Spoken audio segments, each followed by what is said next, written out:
Hey guys, this is now the 12 o'clock talk. Sorry for the little problem beforehand, but we're dealing with Zoom nowadays. So the track is basically could be called DHS Rebooting Critical Infrastructure Protection. We have a panel right here, and we have somebody on Zoom, and on the left-hand side, and we're ready to start. So here we go. Hello, can you guys hear me? Yes, I'm on. Okay. Hi, I'm Joe Marks. I'm a reporter with the Washington Post. I write the Cybersecurity 202 newsletter. This is my surveillance team, for anyone who was watching the last panel. They are Perry Adams, who is a security researcher who advises government agencies and others. Alex Klimberg, director of the Hague Center for Strategic Studies, and also the policy lead for DEF CON. Amelie Caron, senior technology advocate at Splunk. Faye Francie, executive director of the Auto ISAC. And Danny McPherson, chief security officer of VeriSign. And we are joined via Zoom, you can't see him, but we can, by Clayton Romans, who's an official from CISA, standing in for... He's up. Oh, he's up. Yes, he's up. Hey, Clayton. Okay. Hi, everyone. So I want to start by positing a couple of things. So it seems as if cyber protections for critical infrastructure is a bigger and scarier issue now than it has been at any point in the past.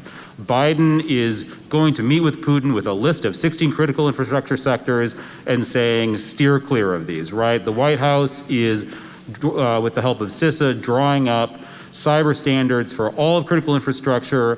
They are voluntary right now. They could become mandatory if Congress gives the executive branch the authority to do that. That wasn't happening in 2015, 2016, 2017.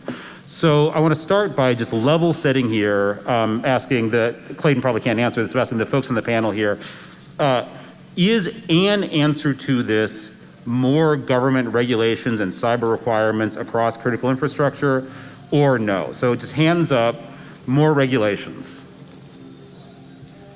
Did we get anyone? We got like a half hand. I think it's nuanced, right? Smarter regulations? Okay, so we have no hands fully up, but we'll start with Perry. Explain what nuanced means. Where should we be? So I think when it comes to regulations, right, you have so many disparate industries that have very bespoke, very specific needs when it comes to ICS security. And so there's not really a one-size-fits-all solution. And so I think in some respects we do need regulation because and especially some industries are not going to regulate themselves effectively, but the regulation has to actually achieve its goals. It can't just be there to do something. And so I think that we run the risk of creating an overly broad and generic solution that imposes sort of these onerous requirements that don't actually make sense for specific industries. So yes, in some cases, but it has to be smart, and maybe government can do that, maybe they can't? Sure. Amelie? Yeah, I'd say generally too, one of the things from policymaking at the kind of executive branch level is, while, as she mentioned, it's generally generic and everything, every industry is somewhat bespoke, it's some of the need for some mechanics because not every organization is equal, so they don't necessarily know where to start.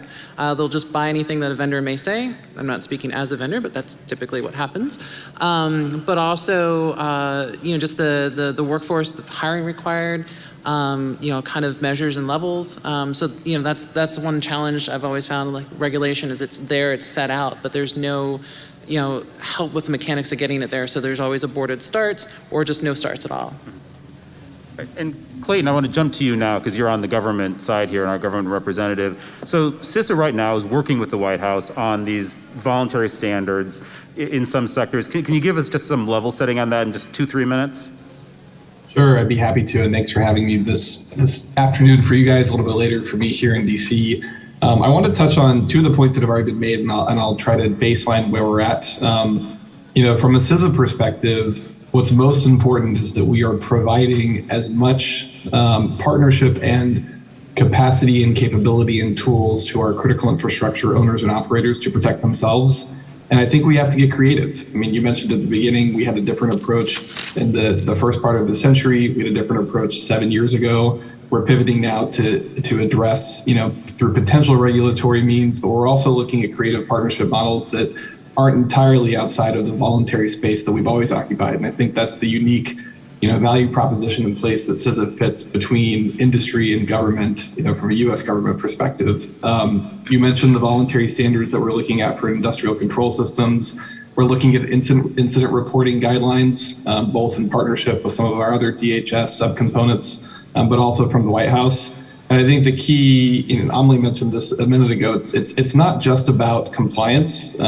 It's not just about telling critical infrastructure or other entities what they need to tell us. It's providing frameworks and tools and I think guidelines for how the government can help work with industry to protect themselves and increase resiliency.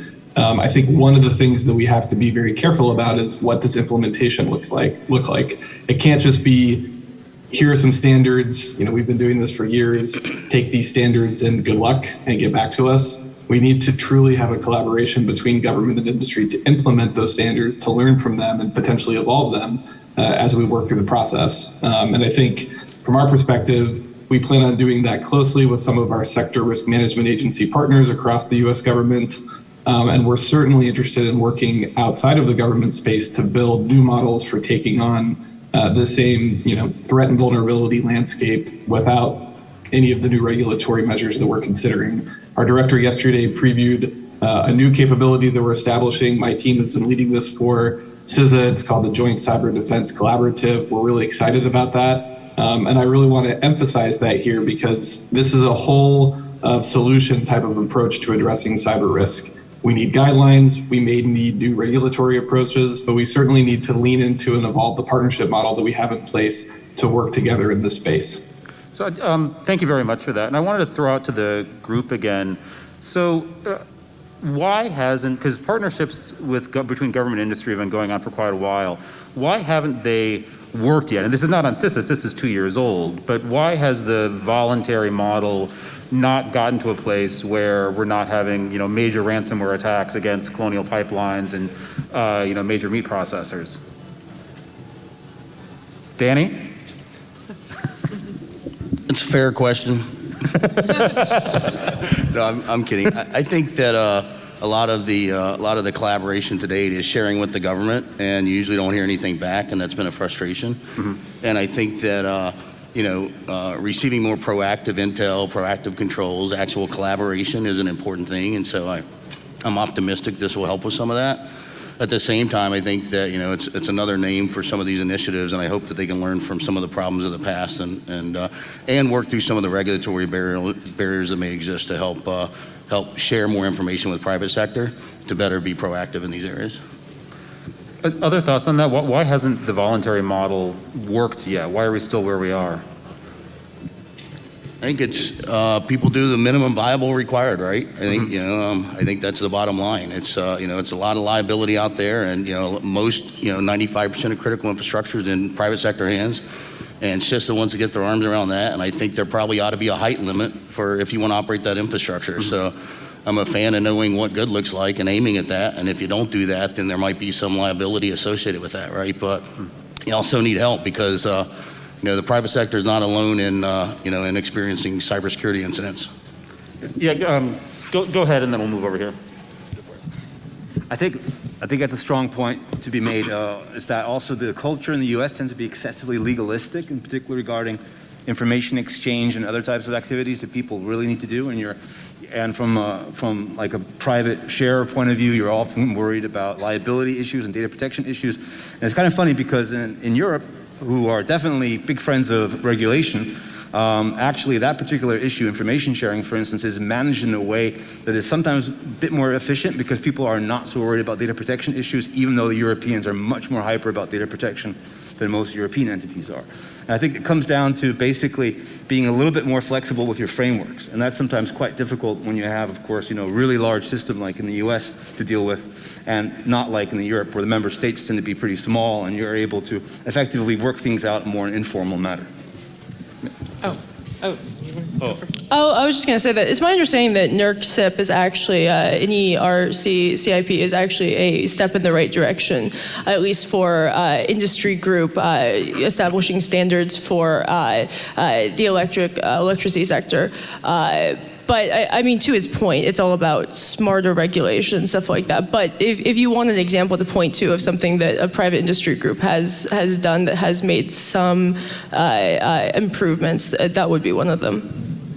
Yeah, and if I could jump in, just a thought on that to build on what you're saying, Carrie. I think it's about smart regulations. I think it's about smart collaboration. The EU is a really interesting model that we can learn from. You have member states of varying sophistication all coming together and needing similar types of services, and a model that can bring different levels of partners together.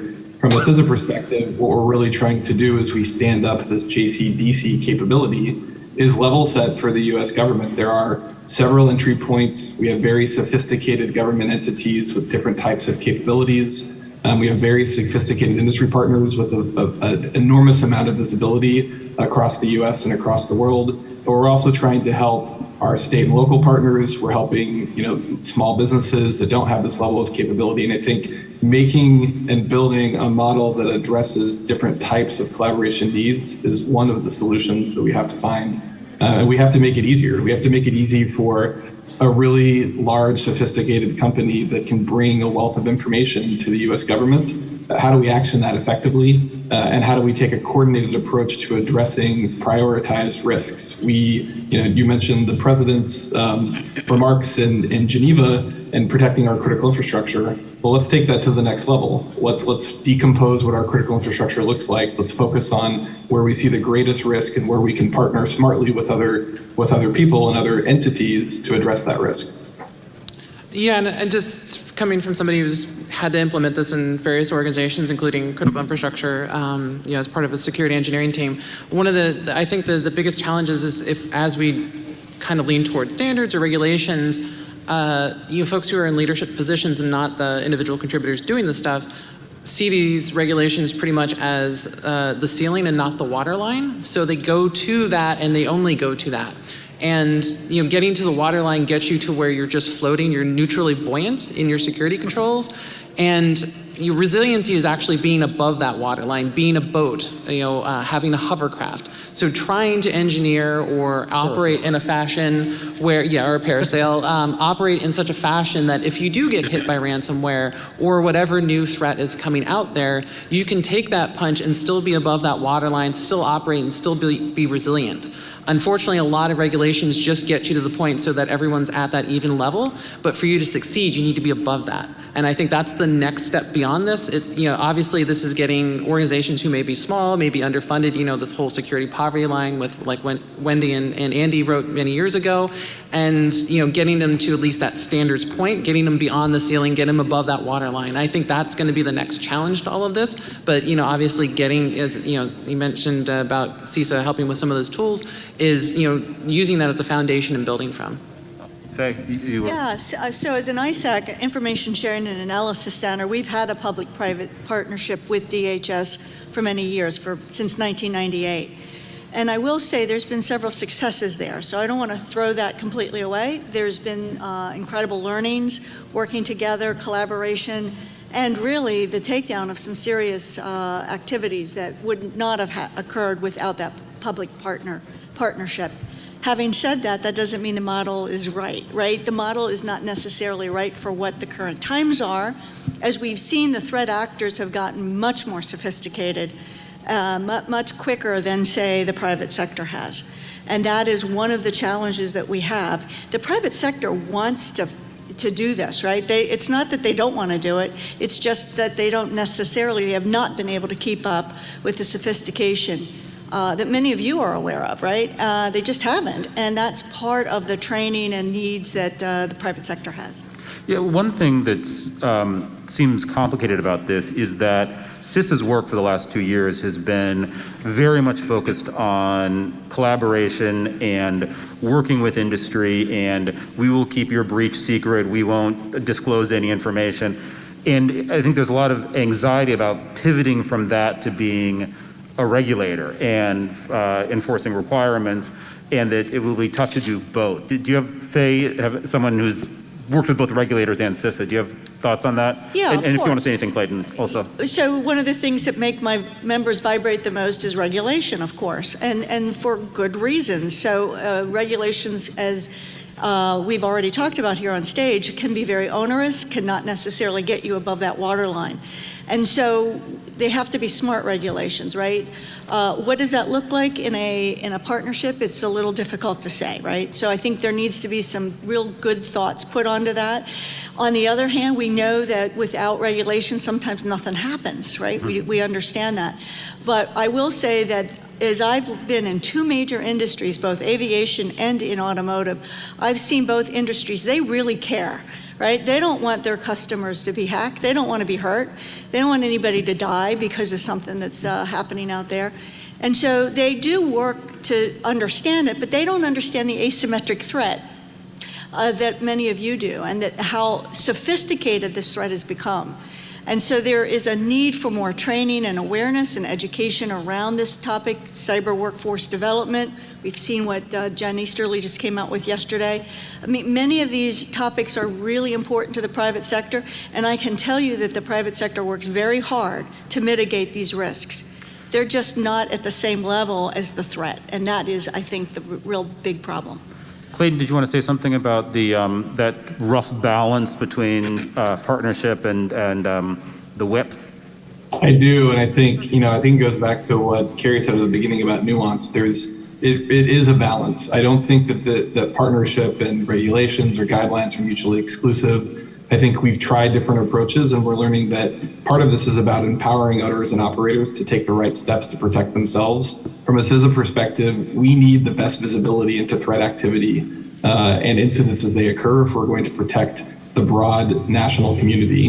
And so we're looking for new ways to do that. But there's obviously a balance we have to strike.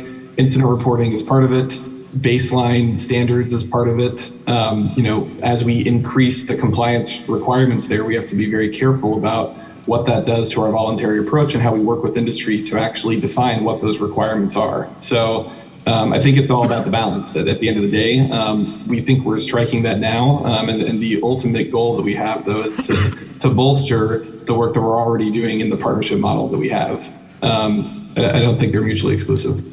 So one critical infrastructure sector I think about a lot is elections, because I spent the last 2 years focused on it, and that's an area that is as big and complicated and unprepared for this as any you can imagine. And over the course of 4 years, they made really huge strides, and it seems like that happened partially because of a great deal of terror and concern about Russian involvement in 2016, a lot of government pressure, a lot of public and media focus, and just sort of a general kind of push that forced them into that situation. Is that possible in other critical infrastructure sectors? I mean, could pipelines become scared enough by Colonial, agricultural companies scared enough by JBS? Is there enough of a drive to make that happen, to raise that level so they're at the level of the threat, or are we not that terrified yet? Alex. That's a general question. Okay. Again, I'm going to give a European example here because I think there's also just a bit of a different view that also has been tried in part in the U.S. And I think it's not bad to kind of think about going back to it a little bit. And that starts with really basic concepts like duty of care. So when you really impose a certain amount of duty of care on like critical infrastructure providers, or in Europe that includes digital service providers as well, which is an interesting concept, then the next step is their job is to avoid gross negligence, right? What does that mean? Like really screwing up. And if you're going to talk about gross negligence, you have to apply basically basic standards. That's the next step. All of this is, by the way, in the Network Information Security Directive. And if you have a company in the US that sells services to Europe, then basically you are hit by the Network Information Security Directive. So you should basically really find out what it means. Because you have, number 4, a duty to report incidents of anything that's substantial. And you have to do that to the member state government, their CSIRT, that is responsible for you. And if you don't, you get to the last point, which is punishment. So basically, if you end up being grossly negligent, you don't report breaches, then it used to be that the member states, the governments, the European governments could inflict their own punishments on you, but now the new Network Information Security Directive will be up to 2% of your revenue.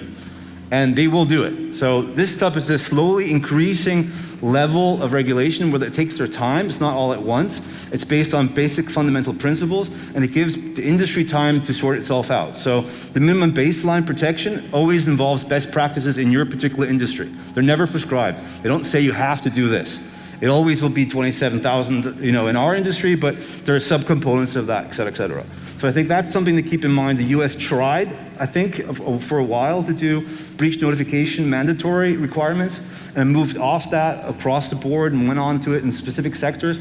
But it's a really helpful step in this avenue of slowly increased smart regulation rather than trying doing everything at once. Just 1 second to follow that, and then we'll get back to the bigger question with elections. Go ahead. I was just going to say, in order to do breach notification, you have to actually be able to identify the breaches when they happen. And many companies are just more than happy to be in the dark on that one. So, but back to the broader question, though, Perry. Is it going to take a Russian interference in the 2016 election level event to force enough concern from other critical infrastructure sectors that they self-regulate? Given the way that ransomware attacks have been increasing and the industry is only becoming more sophisticated and more profitable, I expect that may serve as a powerful impetus for this. But I do think that it's going to come with smarter regulations. I don't think that industries are just going to do this on their own. And just a quick point, obviously elections was not actually its own critical infrastructure sector before 2016. So, there was not actually, that wasn't on the radar as such. So it's not a question of necessarily having everything spelled out in advance, but having principles that we could use to slowly address new issues as they come up. Oh, do we have a hand? No, I didn't have a hand up. I can say something if you want. I do worry with some of this that, when you have that, the threat of regulation that, you're doing more compliance-based security versus risk-based. Mm-hmm. And you could have had every compliance control and every product on the show floor at RSA deployed and operating properly, and SolarWinds would happen. Yep. Right? Or ransomware in some environment, maybe, right? So I think to your point, though, wasn't, ransomware is, one of the leading headlines and the impetus for the JCDC, right? Isn't that, one of the things we got to collaborate? And so I think that's an example. SolarWinds is an example. So it's happening. It's the same as the Russian stuff. Here's the threat. How do we deal with that? How do we collaborate to be more effective to prevent it in the future? So. Go ahead. I just want to go back to the question of the European system. Why is the U.S., in your opinion, not as good at doing regulation and doing it smartly? The French would love that question. Yeah, what's wrong with America? Our regulations don't have a sexy accent. That would be it. So President Macron has been saying this for a couple of years right now, that Europe does not want a Silicon Valley internet. It does not want a Beijing internet. It wants a European internet. So the whole idea is Europe thinks that regulations is its superpower. That's its value added, which is always slightly amusing when there are many circumstances, but actually also provides some kind of risk management to corporations when they're trying to do business. So I think one thing they have going for them is that since the EU itself is even less powerful than the federal government, they have to do a lot more in the US. They have to do a lot more negotiation with the member states. And their biggest challenge in Europe has always been getting everybody up to a basic level that they all can work from, and they had to start with building GovCerts and certs basically to even have points of contact. That was in the first Network Information Security Directive, right? But now, for instance, to give you an example of how far they've come in 5-6 years, all of you know the General Data Protection Regulation, this GDPR, which is a regulation people love to hate, but again, it gives people some planability. It's been used everywhere. It's the kind of thing that basically, it's the worst thing around, but at least it's something. And people work with it. So now the thing that's going to be really important is going to be the Cybersecurity Act implementation. And the Cybersecurity Act actually sets out certification for ICT products and services. And that is a really, really big topic. And that's going to be very hard to imagine, but none of this is mandatory.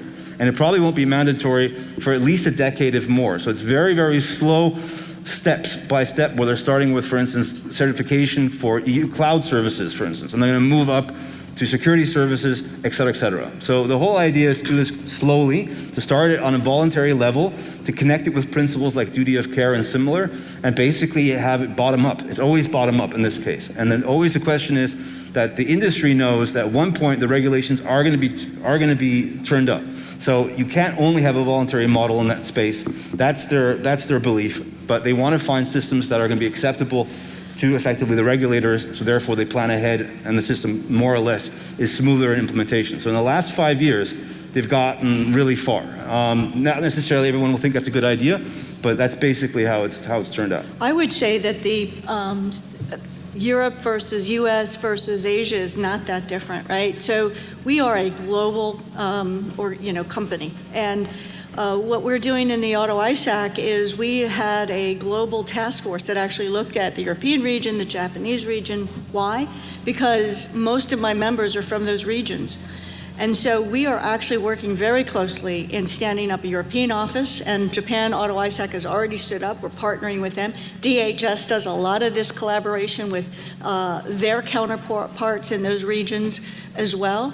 And I can tell you that every one of my member companies wanted us to be a global ISAC because they have operations in all those different regions. So, and I know maybe Clayton can talk a little bit about what DHS does in collaborating with their counterparts in those regions.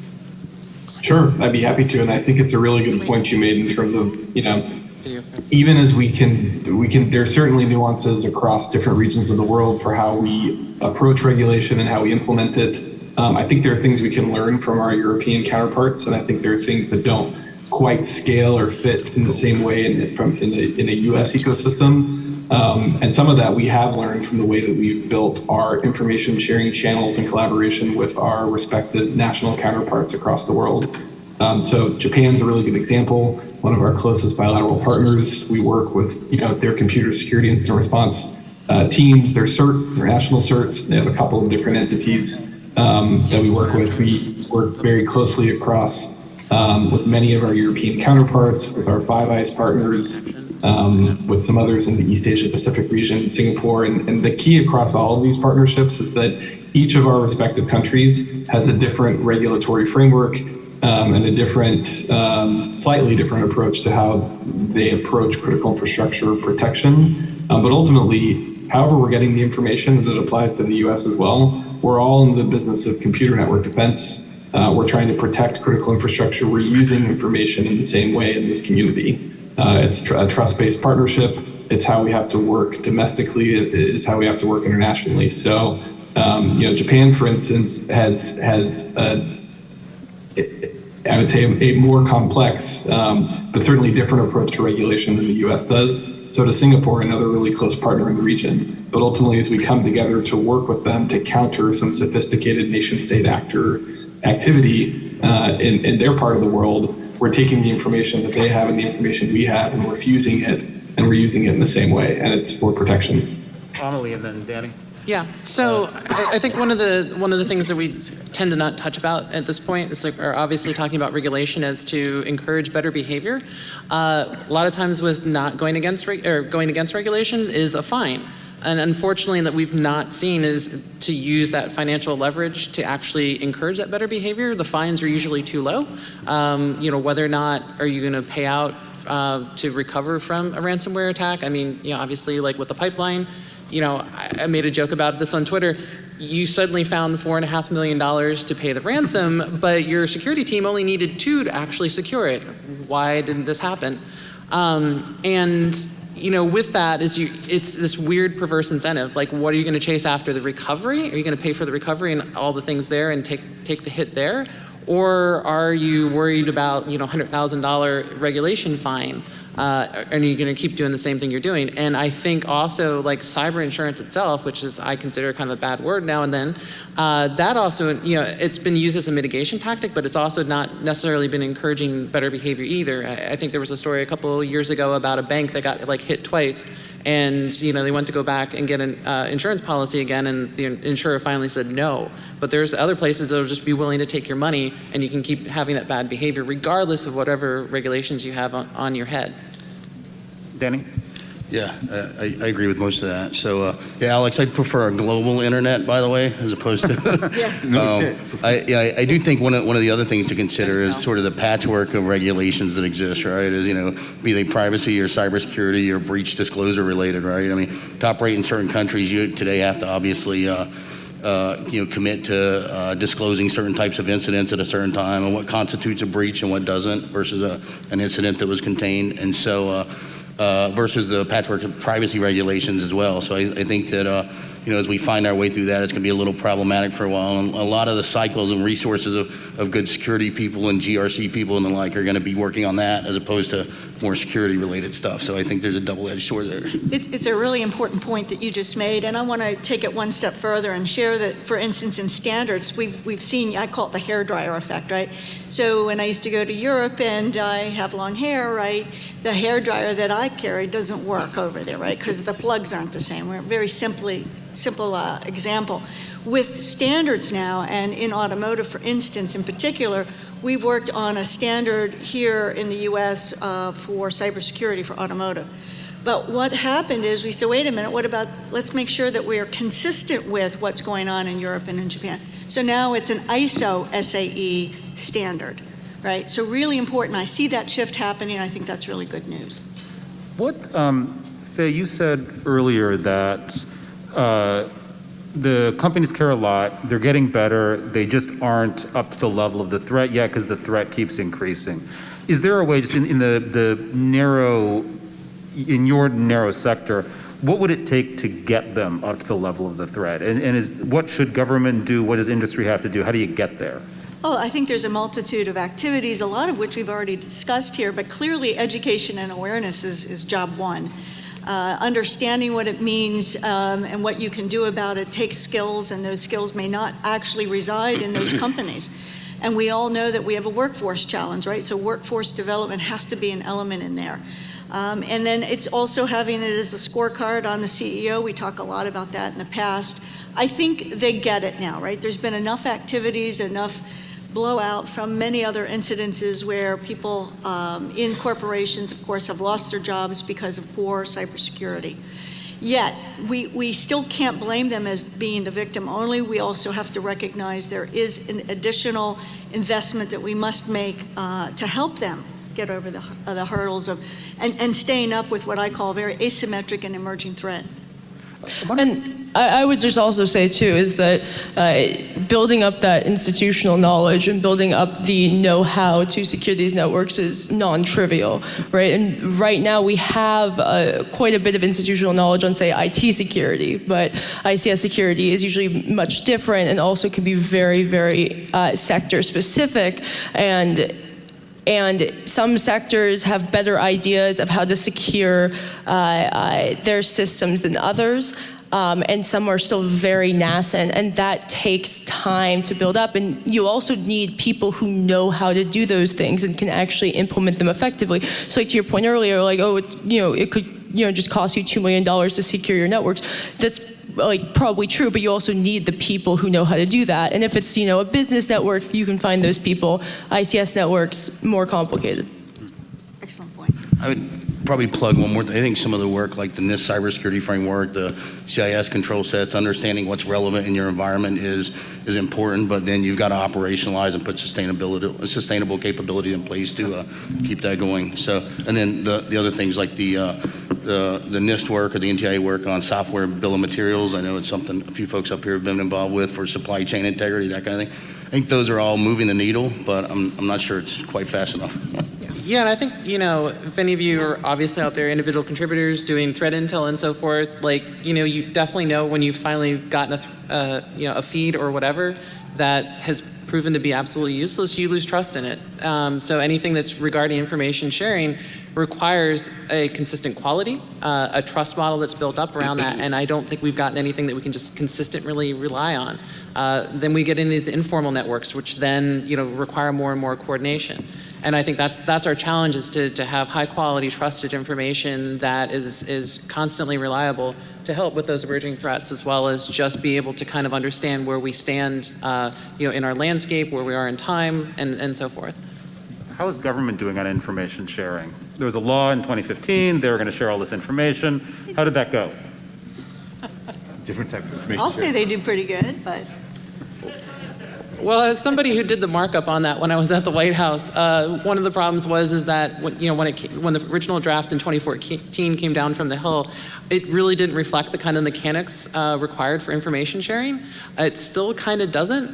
There's still some holes in the law that I've pointed out to DHS lawyers in the past regarding liability, even though they have a big strength for that. But again, it's a loose framework. I mean, the weird thing is that I eventually moved over to Treasury, and they couldn't really kind of convince agencies to become part of it because they just didn't have a standard. They didn't have a really easy, flowable method, and none of the agencies trusted one another, which is really bizarre within the federal government. Totally unheard of. Who would think? no, that's not bizarre. Standard, right? Just on the information sharing side, I mean, everyone here probably realized that there's quite a lot of informal information exchange that we all rely upon. And the challenge has been in 2015 with the Cyber Information Sharing Act and trying to establish these SAOs and similar, trying to find a way to basically protect those networks at the same time not kill them. And I don't know how far or how successful the effort has been in the US. And some of the stuff that happens, one of the big challenges has always been, for instance, in the US, is how do you share classified information to non-cleared individuals, and how do you get out of that bubble easily, especially in emergency? And that's the flexibility that some of the European countries have in dealing with those issues is a real advantage, probably because they're so much smaller, right? Like, for instance, in the Netherlands, 15 million people, they have like a cybersecurity council that basically includes CEOs of some of the major companies, universities, technical researchers, and in a major emergency, they can advise the national crisis management, but they're also an open access point for hackers, literally people who have no connection to anything, who can basically say, hey, I found this really great exploit, hey, I have something you really need right now, and they can basically use these informal networks in a formal way. And that kind of challenge, how do you really take the benefit of these informal networks and don't kill them with undue legal obligations or scrutiny or whatnot? I think it's the big challenge that everyone faces. Yeah, we don't have a national break glass in case of emergency type kind of protocol. Just more or less, it's like spin up whoever you know and get on the phone or email or Discord or wherever. So I do believe IRC. CISA's, I'm sorry, I was going to pile on and say, I think some of the sharing from that, I guess, if I was aware, I'd probably frame it as less bad. So it's not as good. But it's actually, some of the targeted intel, some of the threat indicators, some of the primitives on controls that you can deploy to mitigate, say, propagation ransomware in an environment or something like that, they're putting a lot more information out there than they did traditionally. And I think there's still work to be done, and there's certainly a long tail on the capabilities of people to consume that, even in critical infrastructure. But I do think that it's less bad. Yeah, If I could jump into it, I apologize. I lost audio for a minute here. So I'm assuming it was just tons of compliments of how great the government's been doing this for the last decade and more. But from my perspective, ISAOs were a creative solution. There's no one size fits all. Certainly one thing the government can continue to do better is how do we operationalize sometimes very classified information into mitigation guidance and useful information that non-cleared partners can use. A lot of what we're seeing, we understand threat activity better with classified information, but you don't need that classified nuance to take action. And that's really the role that we play at CISA and that we're trying to continue to optimize over time. And with the establishment of this new capability, the JCDC, it's really intended to address the gap that we're all talking about. What's the break glass protocol? What's the planning we have in place when another SolarWinds happens or a Microsoft Exchange vulnerability occurs, or one of the many things that have happened this year, the ransomware incidents that continue to multiply over time. So we have some of that methodology and doctrine in place from a U.S. government perspective, but there's opportunity to grow it and systematize it and standardize it and make it easier for industry and others to work as part of that framework. So let's tie together some of the policy that exists from the White House. Let's explore potential new regulatory approaches, and let's implement a unified way to do planning to address these types of scenarios. So when we have the next big cyber emergency, or even just a baseline for dealing with regular threat activity, how do we optimize and implement the lessons learned that we're all talking about? Clayton, can you run through us in a little more detail what the JCDC is going to do? Are you guys going to all get together once a week, once a month? Is it going to be a chat room? Like, how does this work?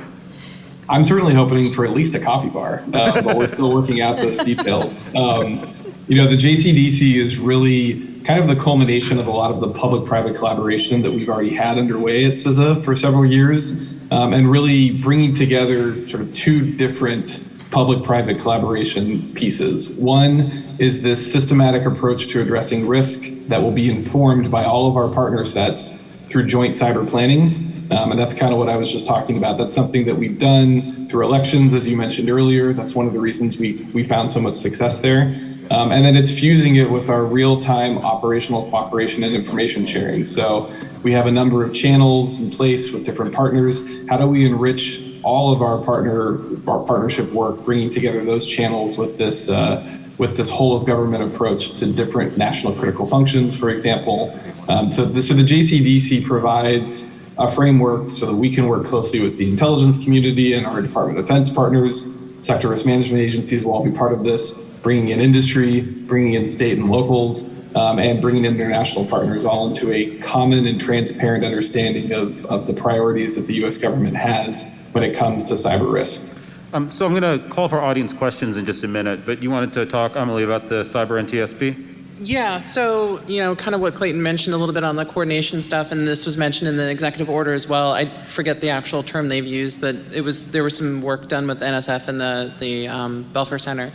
In regards to cyber NTSB, basically like your National Transportation Safety Board after action reports, a lot of the discussions there, especially when we're talking about collaboration, is a learning model.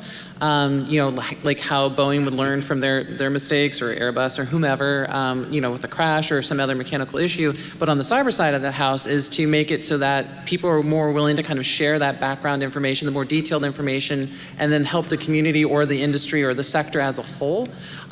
One of the big discussions among the working group was to not have this be punitive. A lot of times if you're going to have it run by a particular government agency, you're afraid that they're going to knock at the door, it's going to be tied to a regulation, they're going to fine you, you're not going to be willing to share information. The cyber NTSB was kind of the idea of just please share it so that we all kind of the rising tide raises all boats with our knowledge and awareness. And, that was one of the really kind of cool things I thought was coming out of the cyber EO, and I definitely think could be piloted a lot by the critical infrastructure sectors and ISACs. It's a great idea, because I just wanted to give another example of something we did in aviation along those lines. We did something on safety. We worked with MITRE as a third-party anonymizer of the safety breaches that folks would see just in a normal day, say in a normal operations day. And that allowed both folks like Boeing as well as the airlines to address those safety issues without penalty. And with that came a reduction, literally a reduction of safety incidences in the industry. So it really makes a difference. And you asked at the beginning, why are there still ransomware attacks? And I think that if our approach is no more, like there will never be any more ransomware attacks in the near term, is just completely unrealistic and sets up a sort of Sisyphean challenge. And you want people to feel as though they can make reasonable gains in this area, and that it's okay if they get hacked. There are processes to handle that. So an iterative approach, I think, is more necessary. You don't want CISA to face a Sisyphean challenge? Pun intended. Audience questions, anyone? Straight back there, and I'll repeat it. Yeah, you, the hat. I really like the European notion of the percentage fine in the European standards applied to firms that had failed process risk. That is, that they could be hit, but if their process stunk, then they could face the fine. And if the process was good, they might not. And this allowed them to quantify the level of activity to try to have a credible process. And it also became proportionate and costly. I was wondering if you went down that idea of process risk, would you be able to lay out some cost things? And that's kind of weird, but in terms of lives, percent of revenue, sensitive data of some kind. Okay, I think I get it. So Question is, if we're going to have a model like the Europeans do, where the bad things you do equate to the fines you pay, how do we get into that? And are we looking at the amount of money you lost, the amount of data you lost, whether it affected people's lives, et cetera? Alex? You want to take a couple, or is it, all right. You want to take a couple of questions? All right, fine. Let's just do one by one. Yeah, just really quickly, the 2% is the maximum that, of revenue, maximum fine that you would pay. But the basic notion is simply gross negligence.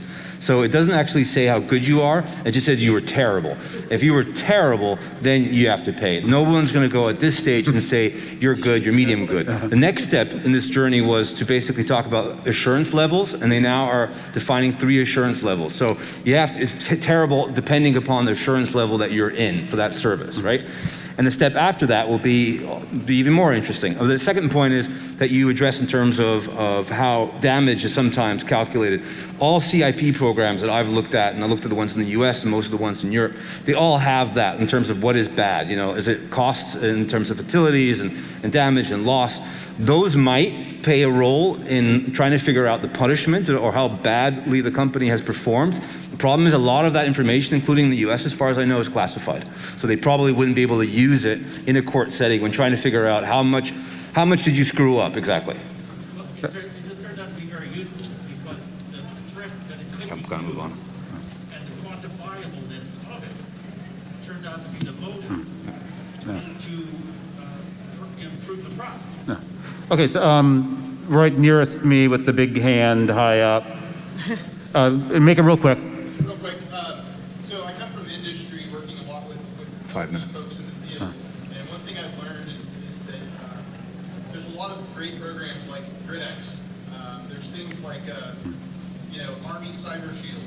That a lot of these people don't know that they have an opportunity to participate in that, and so the federal government's invested heavily in those types of training opportunities. To your point about the ISACs, there's great ISACs, but not always the right people and non-technical leadership participate in the ISACs to get exposure to these types of situations.